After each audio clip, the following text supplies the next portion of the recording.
bubble explode in the late 90s. You can have a recession in 2008, yet the immigration target stays the same. Now, to an economist, that makes no sense, because you're bringing the same amount of people into a labor market that can't necessarily sustain that many people. But even the Conference Board of Canada is telling us within the next 6 to 10 years, we are going to have a huge problem in Canada as it relates to there's going to be so many open jobs and not enough people to fill them. Well, and because isn't it the push for the skilled trades? Yeah. Because the biggest workforce coming is the Generation Y, right? There's a huge workforce coming into the marketplace, but they're driven towards creative industries. They're not driven towards the skilled trades. It's a different sense of empowerment, different kind of education system, different expectations coming out of school. Yeah. I mean, Gabriella, you recently graduated from Mac. Tell me how many of your, and maybe because in university education they were already veering towards the creative or whatever.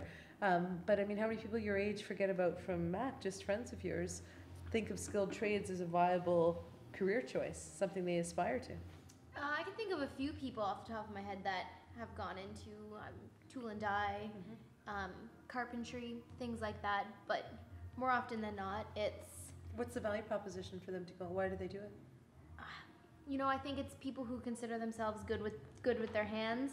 Maybe, that was passed down to them from their parents. I'm not really sure what the value proposition is. I know that a lot of them make good money, right? Because there's already that sense of there needs to be people there. Like I always hear, electricians, plumbers, they're making decent money. They just have to get that apprenticeship and then, after school or whatever, and they're on their way.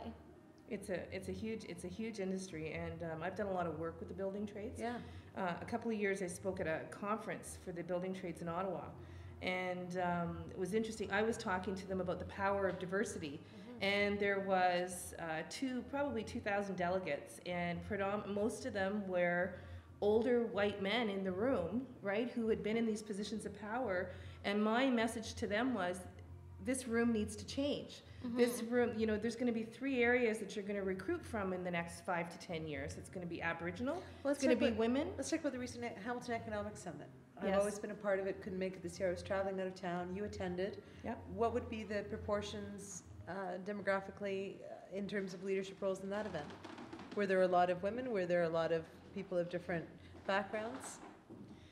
I would say that majority men. There were women in the audience, and there was a couple of women who participated at the front of the room, but not a lot. So there were again, I don't know what the total number of women were, but it was not in proportion to men. So Denise, let me ask you this question as we're getting down to it. We've sort of identified the issues, right? There's pervasive, maybe even insidious, maybe I'm a little too uptight about it, but there's messaging out there that reinforces sexism, and we talked about feminism. There's all kinds of challenges that immigrants face. Immigrant women might have a dual challenge. And we talk about the fact that mostly white men still running stuff. I don't think that's offensive to say. I think it's the truth. And there's this, the Women of Distinction Awards. You're talking about the need to bring women up and to give women opportunity and to help these women be heard.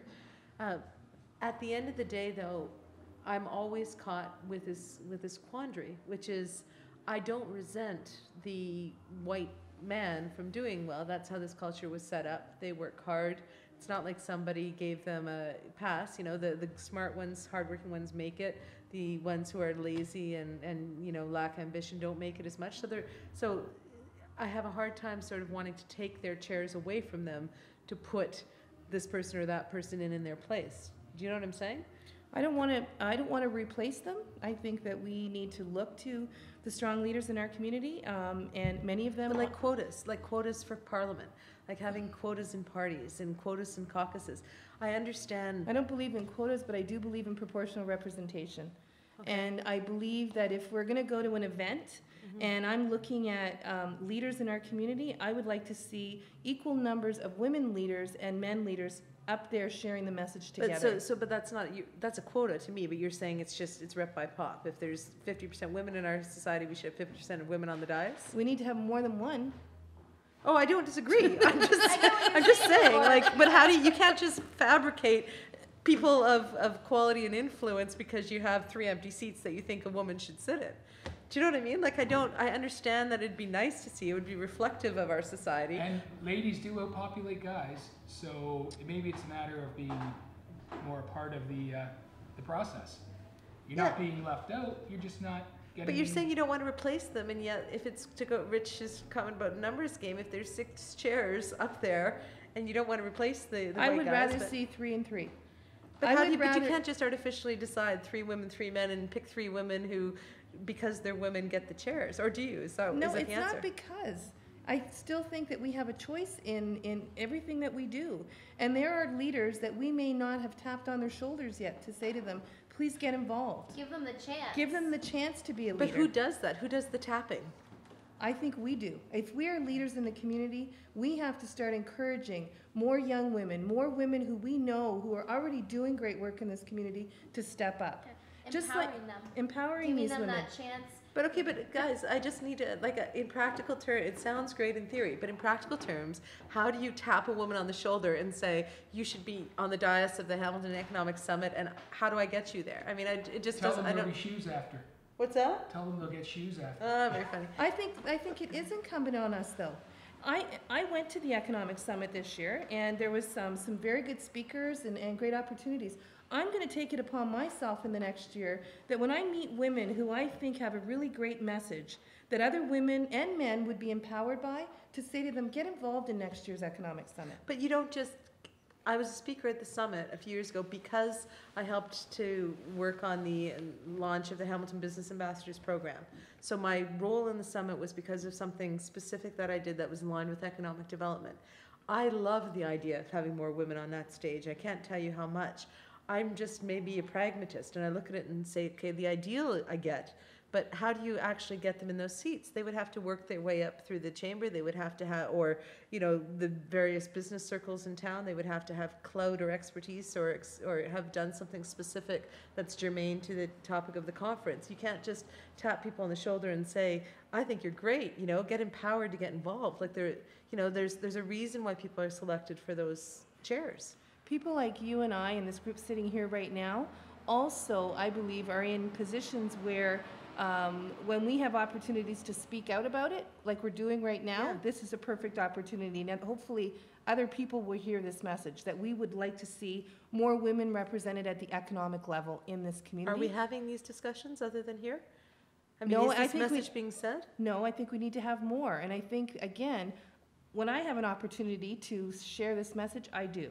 Mm-hmm. And maybe if we don't get the results we need, maybe we look at other opportunities to showcase women leaders. So there's what, 500,000 people in Hamilton? Yeah. And if we go by population, what is it, Rob? 52% are in Canadian or in Canada are women.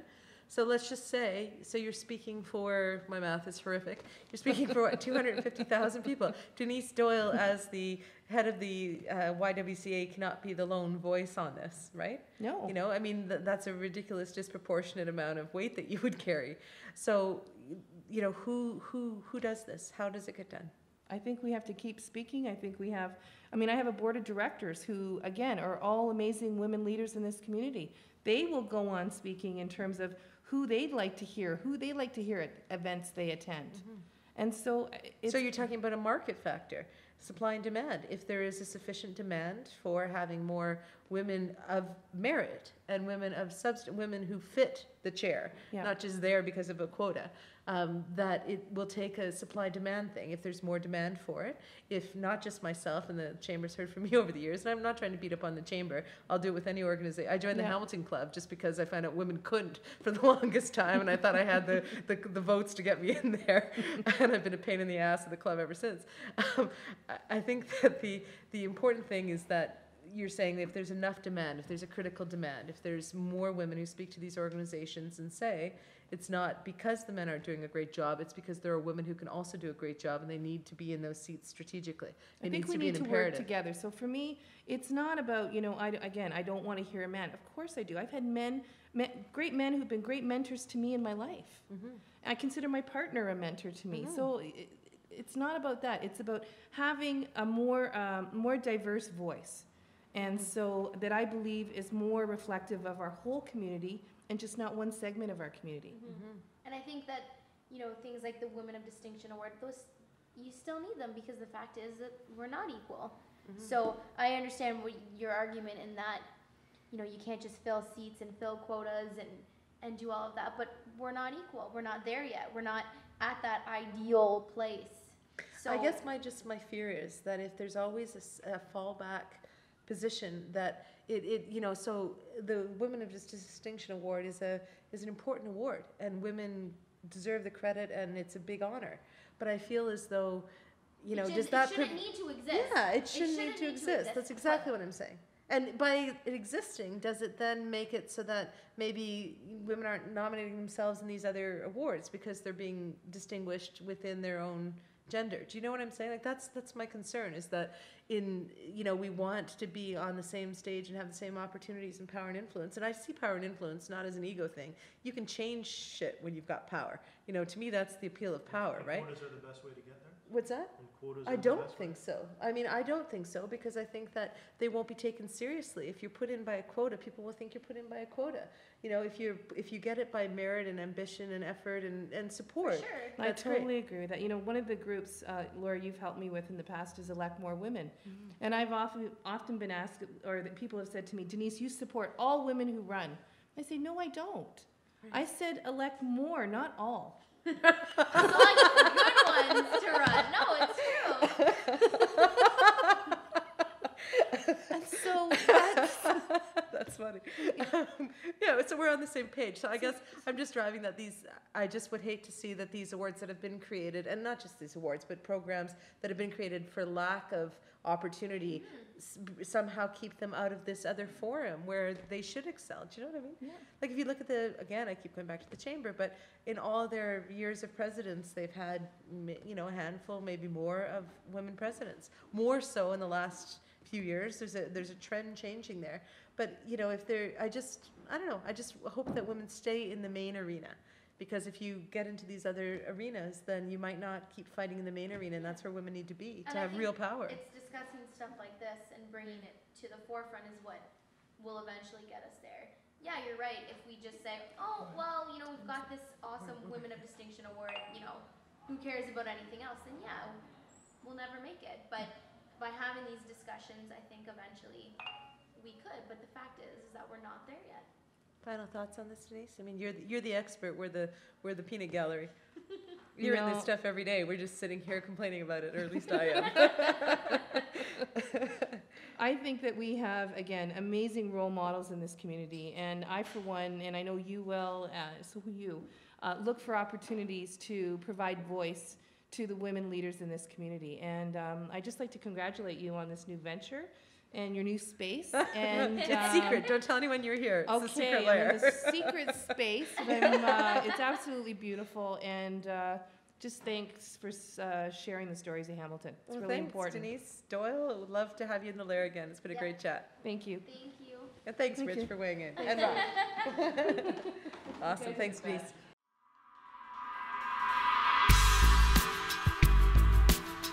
Chats in the Lair is a Power Group production. Visit us at powergroup.ca or laircast.com, or check us out on Facebook and follow us on Twitter.